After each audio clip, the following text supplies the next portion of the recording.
Today I wanted to talk about things that I wish fantasy books did/did not do, and I feel like this is also applicable to other genres, but because I mainly read fantasy and this is what I think while reading fantasy, I'm just gonna talk about it within that genre. The first thing is the fact that obviously within fantasy there are usually a lot of series. I don't see a lot of fantasy books that are standalone because most of the time there's a lot of world building and you kind of want to extend the plot so that we delve deeper into the world and the characters. But something that I really wish that more fantasy books did was to include a summary within the previous book. For example, you know how TV shows have a recap of everything that happened in the last episodes or the first couple of episodes? I want books to do that as well, because sometimes I don't binge all the books in a series. Sometimes I read them as it comes out. Sometimes I read the first book, forget about it, and then decide to read it years later. And sometimes I also don't want to reread the books that I haven't read yet in the series. So having a summary is so useful, because obviously it helps you remember what the previous series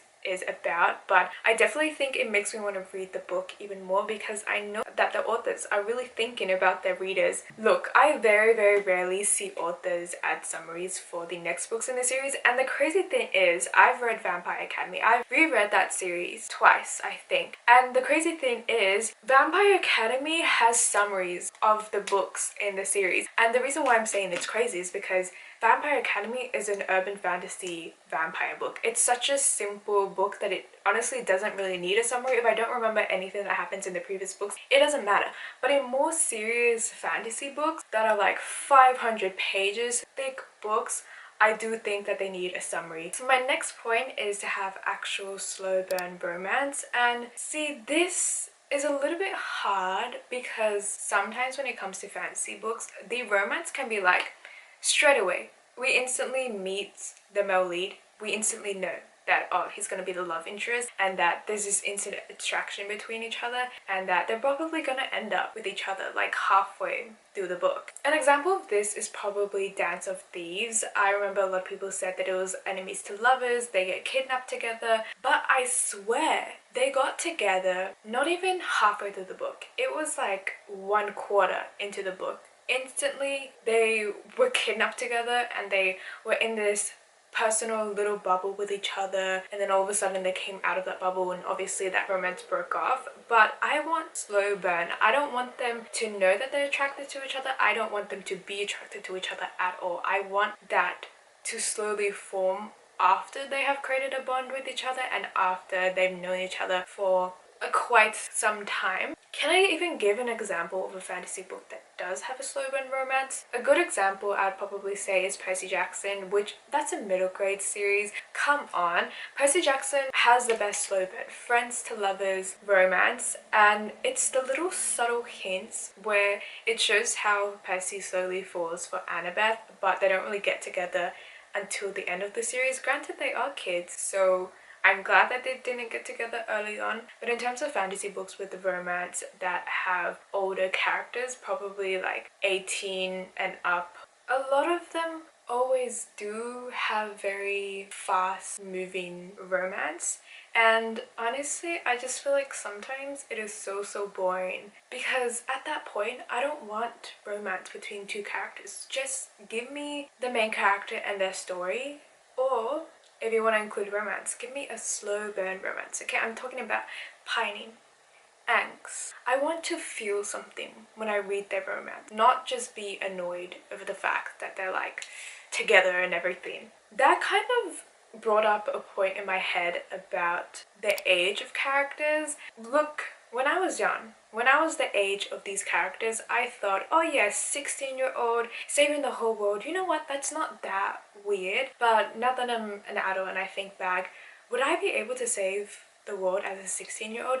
Absolutely not. This is something that I kind of realize now, is that why is it that a lot of protagonists are usually under 18 and are usually basically a child and they're saving the world or doing these random things like being an assassin or stuff like that? I'm obviously not saying that that can't happen, and I do understand that this is a YA novel, but YA does stand for young adult, and young adult I would say is probably like 18 to like 20 something.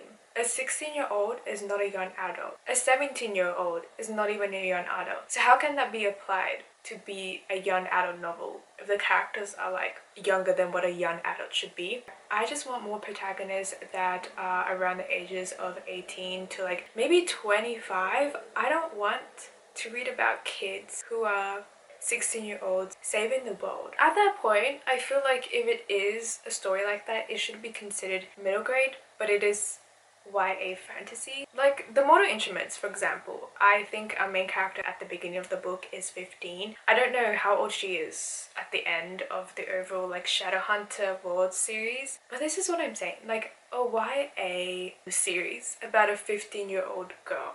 It's just a little bit weird, and I'm realizing this now as an adult. I'm the biggest hater of multiple point of views, which is something that I always talk about in my videos, especially when books have multiple point of views. I don't know why. I just don't like multiple point of views because I feel like sometimes it's a waste, especially when we get point of views of side characters who I don't care about, who I've never heard about, and all of a sudden we get their point of view and it's only a couple of chapters as well, like 1 or 2, and they talk about the randomness thing ever. Your point of view does not help with the plot or the overall story. It's just there, and it's kind of like, why are you there? Especially because I read books where we get 8 different point of views, and then we get these point of views that are in third person, and the person is a mysterious person. And I'm just like, at that point, we don't need your point of view. Keep being mysterious. You know, we don't need to know about you. We do not need your point of view.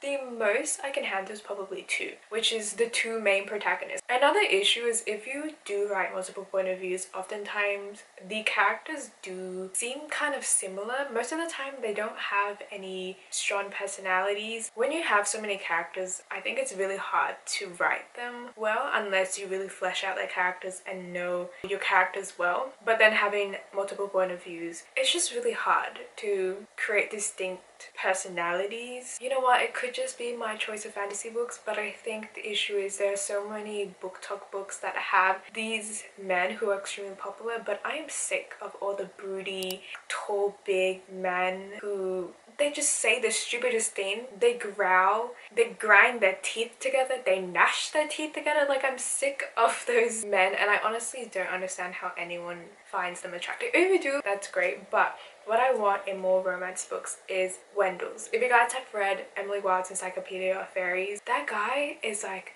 the perfect depiction of what I want in more fantasy books, because first of all, he's extremely charismatic. He is, I imagine, to be still very good looking, but he's dramatic, funny, and he does everything for Emily. He loves her and he does everything for her, even without her asking. But he's not broody or creepy. I also feel like sometimes the way that these men are written can be kind of misogynistic as well, and it makes me uncomfortable to read, especially when they're extremely possessive over the female lead. I'm using Wendell as my example character because he's honestly like the only character that I can think of, but even though he loves Emily and he obviously wants her to be with him, he still lets her decide if she wants to be with him or not. And he's afraid of the fact that she may be unhappy to be with him, and if she was to be unhappy, he would let her leave. That's the type of men that should be written in books. And the reason why I'm pointing this out, I'm not saying that it's not okay to like those broody men, I just find them slightly cringy, but I think the issue is that oftentimes there are more broody men that are being written than charismatic green flag kind of guys in fantasy books. If you guys have any recommendations for that, if you have any, oh, this sounds similar to this person, let me know. The next thing I wanted to talk about is how books do not need to be 500 pages and 6-book long series. And the example I will use is Fourth Wing. Fourth Wing is a great example because tell me why the books are so fat, and tell me why the series got extended to 6 books, because it could have been perfect with 3. I read the first 2 books. The first 2 books were kind of like, they were okay, they were enjoyable enough, they were entertaining, but they weren't the best. However, the 3rd book I tried to read, I ended up DNFing it because it just became so messy and I just got so exhausted. I think Fourth Wing does all the things that I don't like, but I tried reading Onyx Storm, and at that point point, I was just sick and tired of Violet's and Xaden's dynamic. I was just sick of the fact that there was no plot going on because it was so focused on the romance. And this is why I was kind of like, the series did not need to be extended, because I feel like there was a lot of fluff and kind of just filler to make it longer rather than the actual plot. I genuinely think that certain series do not need to be extended, and there are some books that really do not need to be 500 plus pages. An example of a short fantasy book that I think is really good is When a Monks Crow, and I read this book this year and I would say it's probably one of my favorite fantasy books as of right now. It's very short, it's around 157 pages I think, and the reason why I think it's really good is because it has this very nostalgic factor of a fantasy book. It's not a super long book, but I feel like the plot, the world, and everything is well written, and I'm glad that Veronica Roth was able to wrap up the book quickly, but also I think that the way that it was written was also very good. Honestly, I feel like you could write a really good fantasy books in 200 pages if you wanted to, and I'm excited because I think a second book is coming out this year. I do think with certain series as well, it does get tiring to have multiple books out, especially when they are so long, and I think I had a lot of patience as a child to read all of these series. The last point that I have is I want more smart female characters rather than strong female characters. I don't know how to explain it, but I think I want more kind female characters rather than physically strong ones. An example of this, and I really love Emily Wilde, I love the two characters, which is why I'm using the book as my example, but Emily Wilde is an extremely strong character, and it's not because she's physically strong, it's because she is morally strong, and she's very intuitive and she follows her gut. So she goes ahead and do things that she thinks is right instinctively, and she does it based on her knowledge of the fairy world. She's not physically strong, she's mortal, and I like how throughout the series she doesn't gain random special power to kind of outsmart or defeat these fairies. She really just uses her knowledge and she uses that to outsmart them. Compared to certain characters who I swear every single book they gain a different special power, and an example of this is from Blood and Ash. I haven't finished reading the series. I am up to the third book. I will finish it eventually, but I swear Poppy, every single book comes out with a new special power.